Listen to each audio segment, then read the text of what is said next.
Bismillahirrahmanirrahim. Assalamualaikum warahmatullahi wabarakatuh.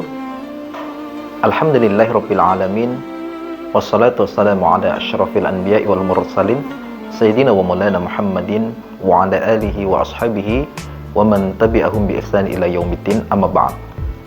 Saudaraku yang dimuliakan dan dirahmati oleh Allah Subhanahu wa taala, di pertemuan kali ini kita akan berbicara sesosok sahabat Rasulullah sallallahu alaihi wasallam yang barangkali jarang kita dengar dalam bilangan sahabat-sahabat yang lainnya. Ya, sahabat ini bernama Sya'ban. Saudaraku yang dimuliakan dan dirahmati Allah Subhanahu wa taala, mungkin kita jarang mendengar Sya'ban dalam kencah peperangan dan lain sebagainya, tetapi Sya'ban ini seorang sahabat yang memiliki keistimewaan. Dia selalu datang lebih dulu dari sahabat yang lainnya sebelum waktu sholat tiba. Dan dia biasa sudah duduk lebih dulu di masjidnya Rasulullah SAW, di dekat jendela. Bahkan sebelum Bilal datang untuk adzan pun, Sya'ban biasa sudah duduk lebih dulu di masjid tersebut. Saudaraku yang dimuliakan dan dirahmati Allah Subhanahu wa taala, ada satu yang menarik mengenai kisah Sya'ban ini, yang barangkali kita akan singkat cerita mengenai Sya'ban ini. Sampai suatu ketika Rasulullah SAW datang dan biasa menemukan Sya'ban datang lebih dulu, tapi kali ini Rasulullah SAW tidak melihat Sya'ban. Ya. Maka kemudian Rasulullah SAW bertanya kepada sahabat-sahabat yang lainnya, adakah di antara kalian yang melihat di mana Sya'ban? Maka para sahabat menjawab, kami tidak melihat ya Rasulullah. Kalau begitu cari tahu kemana Sya'ban, karena kekhawatiran Rasulullah SAW akan Sya'ban ini. Maka dicari tahulah ya kemana Sya'ban. Ternyata juga tidak mendapatkan informasi. Tetapi ada seorang sahabat yang mengetahui di mana rumah Sya'ban. Maka dia menawarkan kepada Rasulullah, ya Rasulullah, saya mengetahui di mana rumah Sya'ban. Kemudian Rasul mengatakan, kalau begitu nanti setelah selesai sholat subuh, di waktu syuruk kita akan berkunjung ke rumah Sya'ban untuk mencari tahu bagaimana kondisi dan keadaan Sya'ban. Ya, setelah selesai dari sholat subuh, syuruk, kemudian Rasul berangkat. Ya, katakan sajalah selesai syuruk itu pukul 6. Dan dalam riwayat dikatakan Rasul sampai di rumah Sya'ban itu di waktu duha terbaik. Itu artinya katakan duha terbaik itu setengah 10. Berarti Rasul SAW berjalan kurang lebih hampir 3 jam ke rumah Sya'ban. Ya, hampir 3 jam. Ya.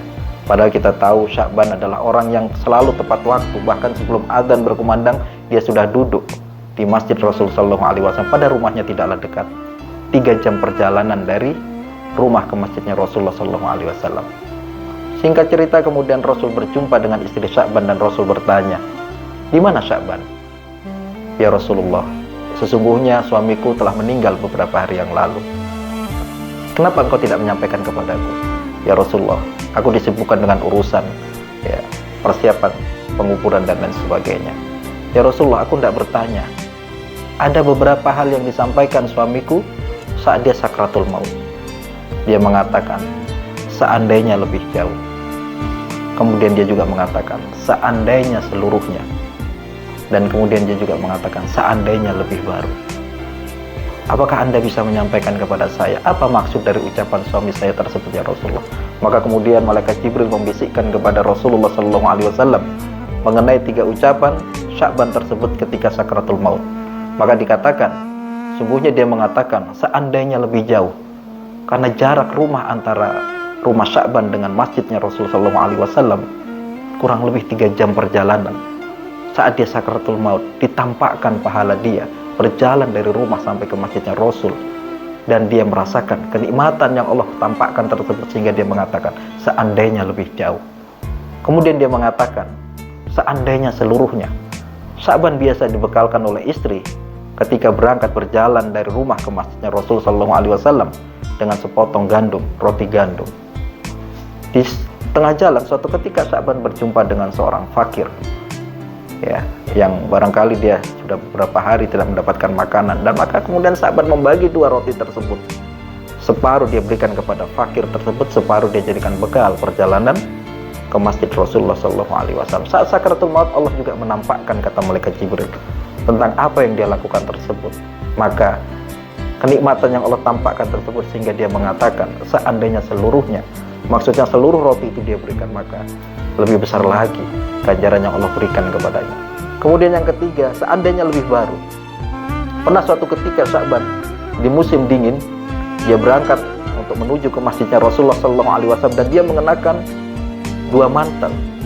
Satu mantel yang baru dikenakan di dalam, kemudian mantel yang lama dia kenakan di luar.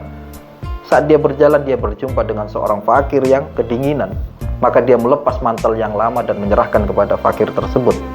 Saat sakaratul maut, kemudian Allah tampakkan kebaikan dia tersebut, dan dia mengatakan, seandainya lebih baru.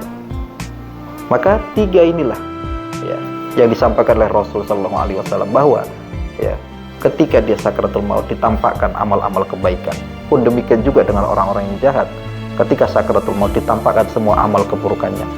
So mari kita jaga Ramadan ini dengan amal-amal kebaikan. Kita tidak tahu apakah Ramadan ini merupakan Ramadan terakhir kita, ataukah Allah akan berikan kesempatan lagi. Maka jaga selalu amal-amal kita agar terhindar dari hal-hal yang tidak kita inginkan di Ramadan ini. Aku qouli hadza wa astaghfirullahaladzim wa lakum. Assalamualaikum warahmatullahi wabarakatuh.